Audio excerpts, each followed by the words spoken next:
Narito na ang palatuntunang magbibigay sa atin ng inspirasyon, magbibigay liwanag sa ating madilim na tinatahak, magdadala ng magandang balita. 30 minutong makabuluhang usapan at talakayan. 30 minutong punong-puno ng aral ng Diyos na magsisilbing gabay sa ating araw-araw na pamumuhay. Balitang Biblia, Balitang Biblia, Balitang Biblia. Hatid sa inyo ng Church of Christ. Samahan natin si Brother Jun Layusa sa Balitang Biblia.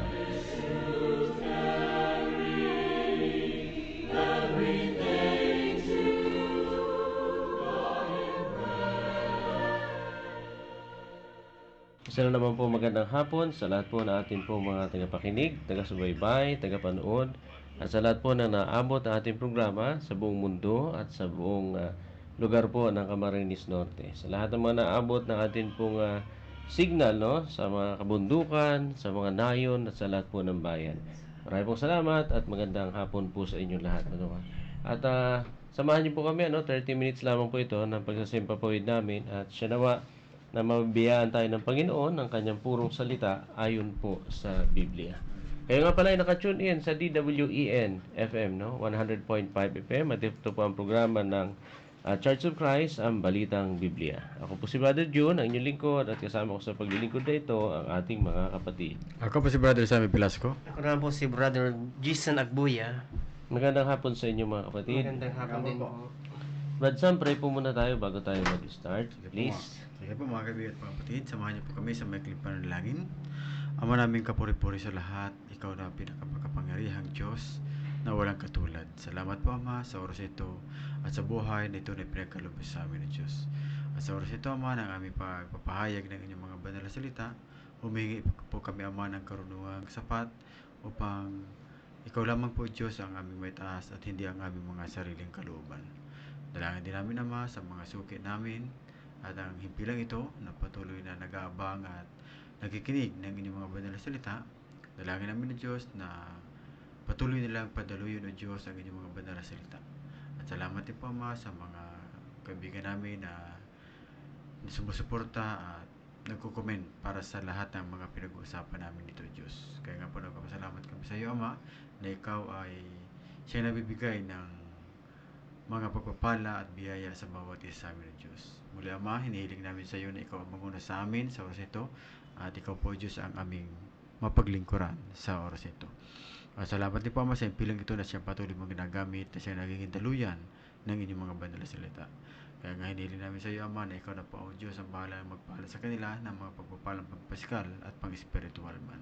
Ama, sa oras ito, lahat ng mga hindi nabanggit ang aming mga labi na gusto pa namin sabihin sa iyo ay aming itinataas, idinulog sa iyo sa pamamagitan lamang po ng aming tagapagligtas na si Jesus. Amen. Amen. Okay, sa ating pagpapatuloy, mga kaibigan at mga kapatid, sa mga gustong mag-text sa atin, sa ating number sa Smart, kung meron kayong katanungan at saka prayer request, text lamang po kayo, number natin sa Smart sa 0998-549-1757. Smart po natin, 0998-549-1757. Kung kayo ay naka-TM, 0916-1154-806. Ulitin ko po, 0916-1154-806. Okay, tuloy po tayo sa atin pong pag-aaral. Yung pong katanungan tungkol po sa paano natin babaguhin yung buhay natin ay sa mga susunod natin yan pag-aralan. Ano po? So dito naman sa pinag-aaralan kasi natin, paano natin mapapanumbalik yung mga kapatid na nagkamali sa harapan ng Panginoon. Dahil alam natin ang kondisyon ng taong o ng kapatid, o sabihin natin ng tao nagkakasala sa harapan ng Diyos ay wala siyempre pakikisama sa Panginoon. At ang dugo ng ating Panginoon Kristo ay walang bisa sa Kanya dahil ayaw niyang sumunod sa ating Panginoon. At siyempre, siya po ay hindi maliligtas kung siya po ay patuloy na nagkakasala sa harapan ng ating Panginoon. So tayo naman na merong sabi natin kaalaman tungkol sa mga bagay nito kung paano sila nagkakamali o nagkakasala, ang ating tungkulin naman ay mabasa natin doon sa Galatia 6 talatang 1. Yun yung ating teksto nung pag-aaral natin noong mga nakaraang araw. Basahin lang natin ulit Galatia 6 verse 1. Ano ating tungkulin doon sa mga kapatid na nagkakasala o nagkakamali sa harapan ng Panginoon? Mga kapatid, kung ang sino man ay masumpungan sa anumang pagsuway, kayong mga sa espiritu ay inyong papanumbalikin ang gayon sa espiritu ng kahinhinan, Mm. na iyong pagwariin ang iyong sarili, baka ikaw naman ay matukso. So sabi dito muli sa sinabi ng kapatid na Pablo tungkol po sa pagpapanumbalik sa kapatid, kailangan natin itong gawin sa pamamagitan ng kahinhinan. Ano po? So kailangan lang malumani tayo, maayos tayo, at nasa pamamaraan pa rin ng ating Panginoon. Okay, sa sinabi naman ni Jesus Christ, Matthew chapter 18, ito naman ang paraan na sinabi ng ating Panginoon Kristo, paano natin mapanumbalik ang kapatid na nagkasala sa harapan ng Panginoon. So, importante kasi ito kasi syempre, hindi ba natin, sinasabi nga natin, di pa palagi, na hindi naman lahat tayo ay perpekto. No? Lahat tayo nagkakasala, nagkakamali. Ngayon, sa pagkakamali na yun, natural, merong magsasabi sa iyo. Oo. Nasa iyo na lang yun kung paano mo ito aaminin o paano mo ito, sabihin na natin, pangahawakan, ano maging attitude mo pagka pinagsasabihan ka.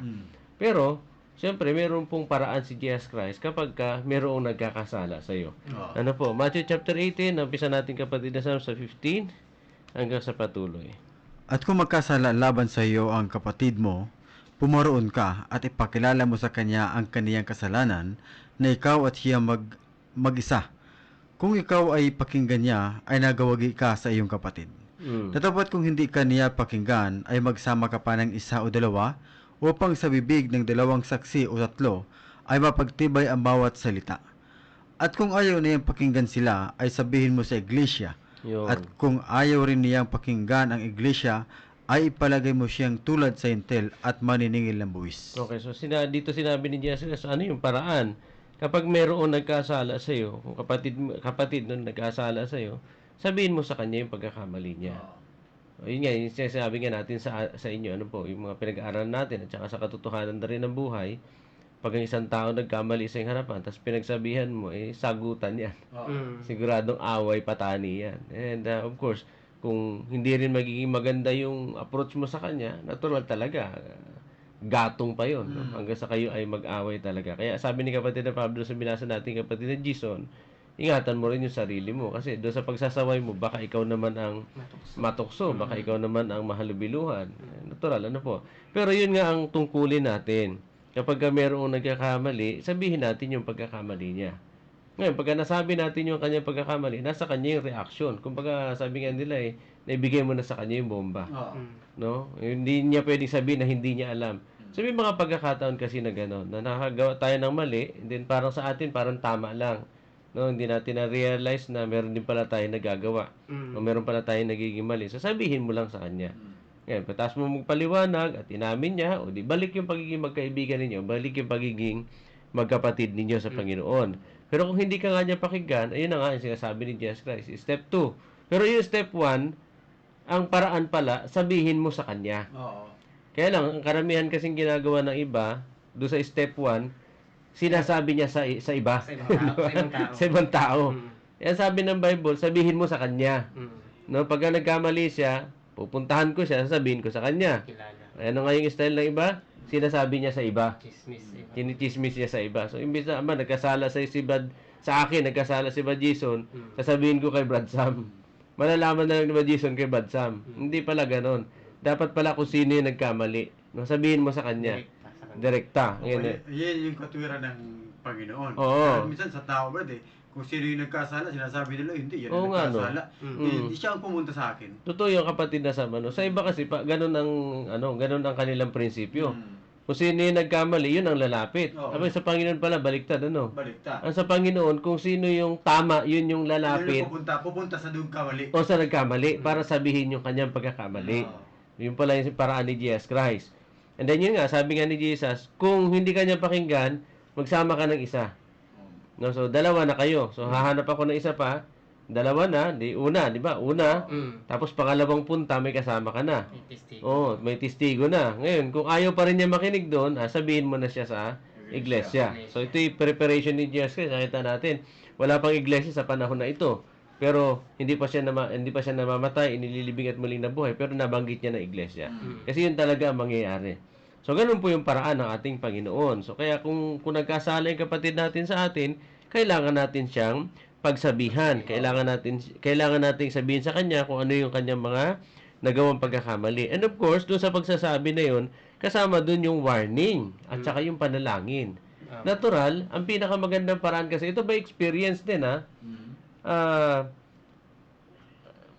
pagka meron ka pupuntahan na kapatid na papaalalahanan na alam mong medyo matigas ang ulo niya o talaga sabihin na natin medyo may kataasan ng konti, kailangan dyan talaga panalangin mo eh. No? Panalangin mo, marubdob na panalangin.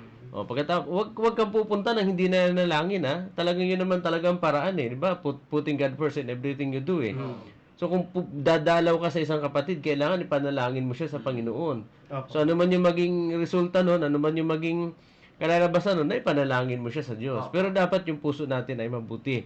Yung pagpunta natin ay ang pamamaraan nito, yung pagwa-warning. Hindi dahil sa pupuntahan mo siya para itiwalag na kaagad. Hindi po gano'n. No? Kailangan ang puso mo yung mapanumbalik siya sa Panginoon. Kasi yun ang gusto ng Diyos eh. Kaya mo nga siya pupuntahan para muli niya makilala niya yung kanyang pagkakamali at muli siyang manumbalik sa Diyos. Magsisi siya. Kasi kung hindi niya kikilalanin yung kanyang pagkakamali, hindi talaga siya makakapanumbalik sa Panginoon. So, kailangan mo siyang warningan kasama ng panalangin, siyempre. No? May pusong pagpapakumbaba, no? Dapat talaga, pagka nagpapaalala ka, no? Paalala lang din, yung buong karunungan dapat. No? Hingi ka ng wisdom sa Panginoon. Sa Tiago 1:5, hingi ka ng wisdom sa Lord. Kasi pag wala kang wisdom doon sa pupuntahan mo, pwede kang mailang paso nun. Diba? Kasi kailangan pag pupunta ka para kang magulang na nagpapayo sa anak. No, ganun dapat ang approach nun na talagang sasabihin mo sa kanya yung karunungan talaga ng Diyos. No, unawa, pasensya, naku, talagang ganun. Ang dami namin karanasan yan, no? Mga nakakatawa at mga nakakatakot na mga karanasan na nagagawa namin noon. Kasama ko yan si Brad Larry noon, no? Si Brad Eli, no? Kasama pa namin yan. Sa dami ng mga kapatid na pinapaalalahanan namin, yung mga nagkakamali, o yung mga kapatid na talagang ayaw manumbalik sa Diyos, ang dami namin experience tungkol dyan. Kaya kahit pa paano, nakakapagsalita ako sa inyo ng ganito dahil meron na akong experience sa mga ganyang bagay. Talagang ingat lang. So, kailangan talaga ng naka-ready ka, no? And baon ka ng tubig kasi baka ma-high blood ka. Baon ka ng tubig. Pag medyo nagagalit ka na, inom ng tubig, hingang malalim. Kasi talagang ganon. Pagka nagpapaalala ka, sasagot yan eh. And then hanggang sa kayo na ang nag-aaway imbis na nagpapaalala ka sa kanya. So, ganon talaga ang paraan ng Panginoon eh. So, sino yung nagkakamali, yun ang pupuntahan mo at paalalahanan mo siya. So, ang layunin ay kagaya nung ginawa nung 1 Corinthians chapter 5, ang layunin ay para iligtas siya. Hindi para, kasi minsan ganun, ano? By experience na rin ito, ha? Gusto niyang puntahan yung kapatid kasi nalaman niya sa Bible na ganun pala ang sinasabi ng Panginoon. No, puntahan natin, Brad. Palalahan natin. Pag hindi takwil na natin. Ang kanyang layunin, matakwil yung kapatid kasi galit nga siya. No, para hindi na siya maging kapatid. Yun ang kanyang layunin. Sige, mali yun, Brad. Pupuntahan natin, ang gusto natin sa kanya ay mapanumbalik sa Panginoon. Sabi, di ba, gagawa na naman ng ganito naman. Wala tayong magagawa. Humingi ng sorry. Talagang ganun eh. Yun ang sabi ng Panginoon. Kasi tayo man, lagi din nagkakamali sa Diyos. Tapos magkakamali ka na naman.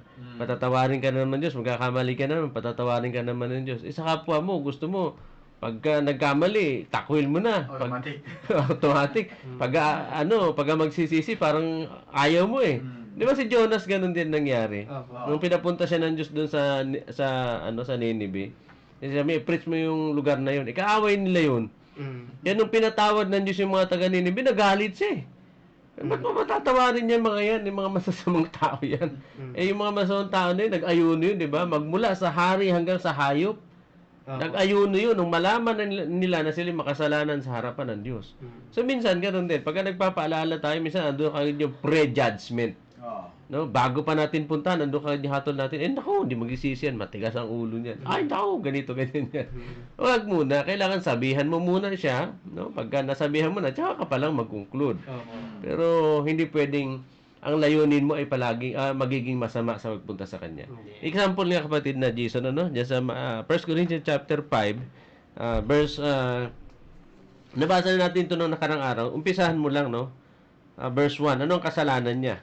sa kasalukuyay nababalita na sa inyo may pakikiapid. At ang ganyang pakikiapid ay wala kahit sa mga hintel. Na isa sa inyo ay nag-aari ng asawa ng kanyang ama. At kayo mga mapagpalalo at hindi kayo bagkos ng alumbay upang maalis sa gitna ninyo ang gumagawa ng gawang ito. 5. Upang ang ganyan ay ibigay kay Satanas sa ikawawasak ng kanyang laman upang ang espiritu ay maligtas sa araw ng Panginoong Hesus. Yun po ang reason. No? Kaya mo siya sasabihan ng ganun, kaya mo siya ibibigay kay Satanas, ibig sabihin yung pagsisisi, pabayan mo kay Satanas yung gawain niya para maligtas siya. Ang layunin para maligtas yung tao. Alam niyo sa katotohanan, kapag ang isang tao nagkakasala, hindi talaga siya yung may kagagawa nun per se sa kanyang sarili na talagang yun ang gustong-gusto niya. Meron pa rin siyempre contribution diyan si Satanas. Dahil siyempre, gawain ni Satanas yun eh. Natural, ini-influensya niya yung tao. Pagka na-influensya niya yung tao, ano mangyayari doon sa tao? Gagawa ng masama. At pag nakagawa ng masama, edi damay na ngayon siya doon sa taong yun. Yun po ang nangyayari. Kaya pagka nagkaganon po, ang kinalalabasan, edi siyempre, natural, mapapahamak yung tao. Diba? Sa ganung paraan. Anong gagawin natin sa mga ganitong kapatid na nagkakasala? Kailangan nandoon yung ating pag-ibig sa kanya na mailigtas natin siya sa araw ng Panginoon Jesus. Kumbaga, ang kapupuotan mo sa kanya, yung kanyang gawain. Yung masama. Yung masama, hindi yung tao mismo. Kasi yung tao mismo, biktima lang din yun eh. So yung ginagawa ng tao, yun ang kapuutan mo. Ang nangyayari kasi kadalasan, ang kinapuputan natin, yung tao. Hindi yung, yung kanyang gawa, yung kanyang gawain na puputa, hindi masama yung kanyang ginagawa. Pati yung tao, kinapuputan na natin. Ano po? So, hanggat maaari, ayon sa ating makakaya, kailangan maging maging nasa ayos yung atin pong pagpapanumbalik sa kapatid na nagkasala sa harapan ng Panginoon. Isa pang talata, kapatid, unang Tesalonica 5, talatang 14. Dito, kailangan talaga dito ng wisdom. Kapag pupuntahan mo ang kapatid, wisdom ang kailangan dito, kapatid. At aming ipinamamanik sa inyo mga kapatid, na inyong paalalahanan ang mga manggugulo. Yan. Palakasin ang mga may hinang loob, alalayan ang mga may hina, at maging mapagpahinod kayo sa lahat. Okay, so sabi dito, kailangan natin pala silang alalahanan, no? Palalahanan natin sila, and then palakasin ang loob ng mga may hina. Tapos alalayan. You see? So kailangan talaga dito yung may wisdom ka na, experience sa harapan ng Panginoon. Kapag meron ka ng ganun, madali mo ito magagawa eh. Pero pag wala pa nga experience, mahirap din. At saka, yun nga sinasabi natin kahapon, kanya-kanya kasi tayo na kakayahan. No, ngayon, siguro, masasabi natin ganito, kung yung kapatid na ito ay mainitin ang ulo, huwag mo na isama doon sa pagpapaalala at baka mag-away pa sila lalo. So, yung mga kapatid kasi na medyo talaga mainitin ang ulo, no? Yung mga kapatid naman na ayos lang, no? Ang isama mo, yung matyaga. No, yun talagang matyaga, yun talagang sabihin na natin na andun yung kanyang kababaan ng loob pagka siya ay nagpapaalala. Tapos tawag dito yung mahaba yung kanyang pasensya, no? Kapag siya ay pag nakarinig siya ng mga masasakit na salita, kailangan yung kanyang pasensya ay mahaba din. So yun yung mga isasama mo kapag nagpapaalala. By experience yan no? And then minsan may mga nakasama din tayo ng mga hindi nga siya magagalitin, pero tawa naman siya ng tawa. Di nag-away din sila kasi tawa ng tawa yung isa. So, kailangan yung formal din. Ayusin mo din, Sa isang banda, maganda din yung nagsasama ka ng palatawa kasi minsan pag nabiro niya, nawawala yung galit. Pero nasa wisdom na natin yun kung paano natin paalalahanan ng isang kapatid. Ano po? So, kailangan talaga yung tools mo, akma doon sa aayusin mo. Di ba? Kasi pag yung tools mo, hindi akma doon sa ayusin mo, ay hindi mo rin maaayos yun. Hindi mo rin matatanggal. Di ba yung, yung example natin, yun, sa Facebook yan eh. Tatanggalin mo yung screw, ang gamit mo ay crescent. Hindi mo matatanggal yun. Kasi screw ang pangtanggal doon, ang gamit mo lyabe. Kahit anong gawin mo rin, hindi mo matatanggal yun. Mawawasak mo na lang yun, hindi mo pa matatanggal yun. So, ganun lang ba? Gamit ka ng tools para akma doon sa iyong pupuntahan. Hanggat maaari nga, kung sino yung kaibigan niya na matalik, isama mo. Yung ginagalang niya, nirespeto niya, isama mo. Kasi kilalang kilala. Oo, kasi kilala niya yun. Pagka gano'n na ang pag-uusap, nakikita mo, manunumbalik yun. huwag ka magsasama ng trigger. Pagsama mo pa yung kaaway niya, di lalong nag-away silang dalawa. Nasa isang banda, pwede mo ring isama, pero palalahanan mo yung nakagalit niya. Huwag ka muna magsasalita, pabayaan mo muna kami. No? Hayaan mo lang. Minsan may ganyan nga. Pagkakita pa rin, bakit kasama niyan? Ginanon agad kami. Di ba kapatid, saglit na, usap muna tayo. Ayun. So, kailangan talaga yung, tayo dito, tansyahin mo rin, no? Nasa pagtansya naman natin yan eh. So, kung kilala natin yung tao, alam mo kung paano siya paalalahanan. Kaya lang talaga, mayroong mga matitigas ang ulo. At doon tayo mahihirapan talaga. Di ba? And kapag gano'n na, 2 Thessalonians 3, verse 6. Pag gano'n na siya, ito ang payo naman ni kapatid na Pablo. Aming iniuutos nga sa inyo, mga kapatid, sa pangalan ng ating Panginoong Hesukristo, na kayo magsihiwalay sa bawat kapatid na lumalakad ng walang kaayusan at hindi ayon sa aral na tinanggap nila sa amin. So, ano sabi dyan? Kailangan daw Magsihiwalay oo, di ba? sa bawat kapatid Na hindi na lumalakad ng walang kaayusan. Di ba sabi dyan, na lumalakad ng walang kaayusan. Hindi natin sila dapat na pakikisamahan kasi nga unang-una baka madamay pa tayo sa kanilang ginagawa, di ba? Isa pa, Santiago 5 talatang 19 hanggang 20. Nakita natin, andun yung pagpapaalala, pero pagka yung sapat na yung paalala mo at saka talaga namang ayaw niya, ay humiwalay ka na sa kanya. Especially kung doktrina na ang pinag-uusapan. Kasi talagang mahigpit ang Diyos pagdating sa kanyang katuruan. 5:19 kapatid, hanggang 20. Mga kapatid ko, kung ang sino man sa inyo ay nalilihi sa katotohanan at siya ay papagbalik ang loob ng sino man, ay alamin nito na ang nagpapabalik loob ng isang makasalanan mula sa kamalian ng lakad niya ay magliligtas ng isang kaluluwa sa kamatayan at magtatakip ng karamihang kasalanan. Nagtatakip ng karamihang kasalanan. So, kailangan talaga ipag-pray na yung mga kapatid na ganyan para mailigtas natin siya. No, yun ang reason po doon. Okay, merong text dito si Sister Ruth, no? Sabi niya okay naman, tama daw po yung ganyan din daw po yung ginagawa niya. Pero ito nga regarding sa late. Bawa na late ka. Tama ba yun na ipahiya ka, kumbaga i-broadcast ka pa, ano po? Sabi niya diyan, tama rin po ba na mag-attend ka sa Bible study tapos hindi ka po pala kasali? At pagsasabihin ka po na ba't ka na niya? mali naman yun. Siyempre, Bible study yun. Bakit merong restriction? Pag Bible study, di lahat, kasama ka. Oo. No, bakit ganun?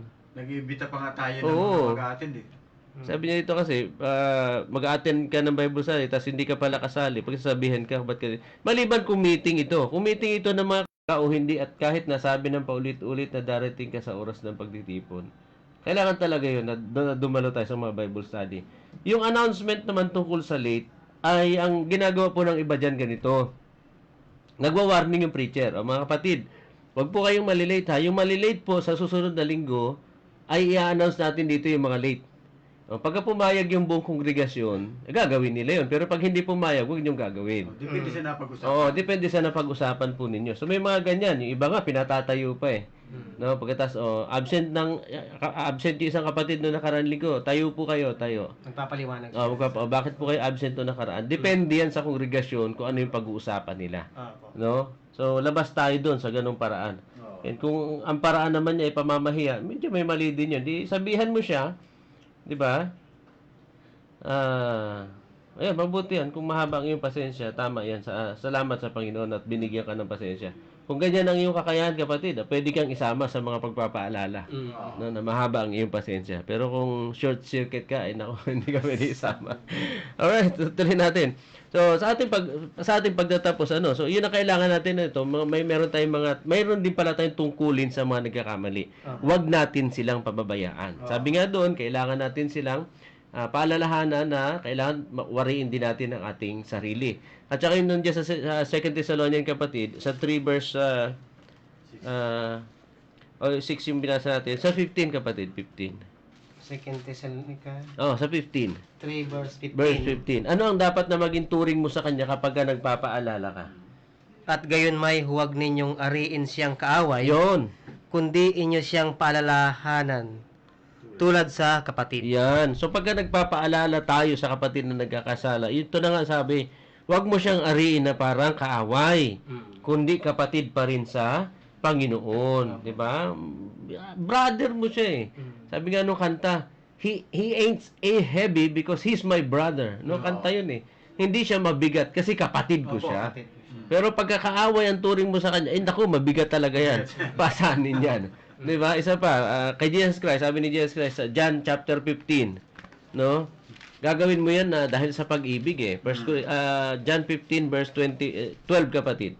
Verse 12. Apo. Ito ang aking utos na kayo mga ibigan sa isa't isa, na gaya ng pag-ibig ko sa inyo. Sige, tuloy lang kapatid. Walang may lalong dakilang pag-ibig kaysa rito na ibigay ng isang tao ang kanyang buhay dahil sa kanyang mga kaibigan. Kayo'y aking mga kaibigan kung gawin ninyo ang mga bagay na aking iniuutos sa inyo. Hindi ko na kayo tatawagin mga alipin, sapagkat hindi nalalaman ng alipin kung ano ang ginagawa ng kaniyang Panginoon, ngunit tinatawag ko kayong mga kaibigan, sapagkat ang lahat ng mga bagay na narinig ko sa aking Ama ay mga ipinakilala ko sa inyo. So ganito ang pagturing pala, no? Kapag pinaalalahanan natin, una, sabi dito, with love and friend. Kasi kaibigan mo siya eh. Pagka kaibigan mo siya, dapat alalahanin mo talaga. Papaalalahanan mo talaga ng gusto. No, kaya itong dalawang maliliit nating kapatid, no? Grabe yung kanilang friendship, no? Yung tatlo diyan na makukulit. Grabe yung friendship nila. Kaya pinagsabihan ko sila, sabi ko, ngayon friend kayo, pero pagdating ng panahon, meron din kayong mga pagtatampuhan at pag-aawayan. Dapat alam nyo kung anong gagawin nyo, ha? O pakasal ko. Paano kung magtampo itong isa, anong gagawin mo? Kailangan ready sila. Kasi mga bata pa sila eh. So, bagamat andun yung friendship nila, kailangan marunong sila magpaalala sa isa't isa pag may nagkakamali sa kanila. No? Oo, kasi talagang madalas yan, lalo sa kabataan, kampihan yan. Pagka masama yung loob ng isa, magpapakampi dun sa isa, di aawayin nila yung isa. O sabi ko, mali yan, yung ganon. Kasi talaga sinabi ko sa kanila, no? Na may mga ganong paraan. So, dapat naka-ready ka na ang kaibigan mo, ang kapatid mo, paalalahanan mo as a friend. With love. Yun ang sabi ng ating Panginoong Hesus Kristo. And then dapat, kailangan na, yun nga, consider mo rin yung sarili mo, baka ikaw din ang malamangan. At saka isa pa dun sa Ephesians chapter 4, kapatid. Sama natin, Ephesians chapter 4, verse 31. Yung puso mo, bantayan mong maigi. Yan. 31 to 32, kapatid. Yan, tinan nyo, ang ganda. 31 to... Pagka nagpapaalala ka, ito yung babantayan mo sa iyong puso. Ephesians 4:31. Ang lahat ng kapaitan at kagalitan at pagkakaalit at kadaldalan at panglilibak ay mga alis nawa sa inyo, pati ng lahat ng masasamang akala. 32. At magandang loob kayo sa isa't isa, mga mahabagin, na magpatawaran kayo sa isa't isa, gaya naman ng pagpapatawad sa inyo ng Diyos kay Kristo. Okay, so sa ating conclusion, sa ating pagwawakas, napakaganda nitong binasa natin. Ang tungkulin natin, lahat tayo ay nagkakamali sa harapan ng Panginoon. So, bawat isa sa atin ay may tungkulin na yung nadapa ay ibangon mo. Kasi kung hindi mo ibabangon yung nadapa, sino ang magbabangon kapag ikaw naman ang nadapa? So, kasi pareho na kayo nakadapa. Diba? So, yun ang prinsipyo nun, ano? Kumbaga, domino, give and take, di ba? Pag binangon mo yung nakadapa, pag ikaw naman nadapa, may magbabangon sa'yo. Pero pag hindi mo binangon yung nakadapa, pag nadapa ka rin, dalawa na kayo nakadapa. So, wala na magbabangon. So, ang prinsipyo ng Diyos, ganun talaga. Tulungan yung nadadapa na magbangon, pero nandun yung magandang puso at magandang loob. And of course, pag nagkakasala, magpatawad kayo. Kagaya ng pagpapatawad ng Diyos sa atin sa pamamagitan ng ating Panginoong Kristo. So, ganun po ha. Pagka nagkakamaling kapatid, wag natin siyang ituring na kaaway. Pagka nanumbalik siya, kausapin nyo. No, kausapin nyo. Kapatid pa rin yan. No, at saka wag nyo siyang ituring na kaaway, kundi kapatid. No, at gawan nyo ng paraan na talaga manumbalik siya. Kasi, siya naman na magsasabi niyan kung ayaw na niya eh. Tayo bilang nagpapaalala sa kapatid, paalala mo bilang kapatid. Okay, salamat po sa mga nakinig. Salamat din kay Ruth Dizong. Balagi siya nakikipag-participate sa atin. Okay, bati na po kayo mga kapatid. Magandang hapon po dyan sa may Mercedes. Sinabati ko po ang Hansel family, Bornales family, kina Brad Eduardo Don, Brad Bert Balani, Brad Amadeo, Brad Carlito. Magandang hapon po. Tapos ang Palmes family. Binabati ko din dyan sa may Taguntong ang kay Tony Fuller at kay Ate Lita sa asawa niya at kay Tala. Magandang hapon po. kikinig daw sila araw-araw hanggang Friday. Salamat sa inyong pakikinig. Oo po. Salamat po. And then, ang Agbuya family, Layo sa family, Tagulinaw family, kay Lula Liling, tapos kay Ate Pili Manandig, sa lahat, tapos kay Tio Nelson, Ibonya, magandang hapon, Melyares family, sa lahat po ng ating mga tagapakinig dito sa Call Radio at viewers Facebook Live, salamat po sa inyong lahat at God bless you po. Okay, babatiin po natin sa Brad Robert Marasigan at saka si Brad Daniel Sikat, nanonood sila ng live sa atin ngayon. At sa Barangay Tres, ang aking buong pamilya at mga kamag-anak, mga kaibigan at mga kapitbahay, magandang hapon po sa inyong lahat. At sa Sabong Minsons, ang Soterio family. Yan lamang po at God bless po sa inyo. Pare, magandang hapon. Kaya sa lahat po uli, na mga nakikinig at nanonood sa atin, maraming salamat po sa inyo lahat. Ganun din po sa mga nagtitext sa atin, pagpalain po kayo ng Panginoon sa inyong pakikipag-participate. Share nyo lang po yung ating pong programa, para na rin makatulong tayo sa mga kaibigan ninyo na nangangailangan din ng ganitong mga klaseng pangangaral sa pamagitan ng salita ng Diyos. Salamat din sa ating technician kay Sir Francis Ibia. Maraming po salamat at siyempre sa ating station manager, Sir Rodel Macaro Liobit. Muli kami nagpapaalam na tiniiwan namin kayo na isang napakalaking pagpapala mula sa ating Diyos na buhay. Bye-bye! God be with you till we meet again. Inyo pong napakinggan ang palatuntunang Balitang Biblia hanggang bukas na muli. Dito pa rin sa inyong paboritong himpilan,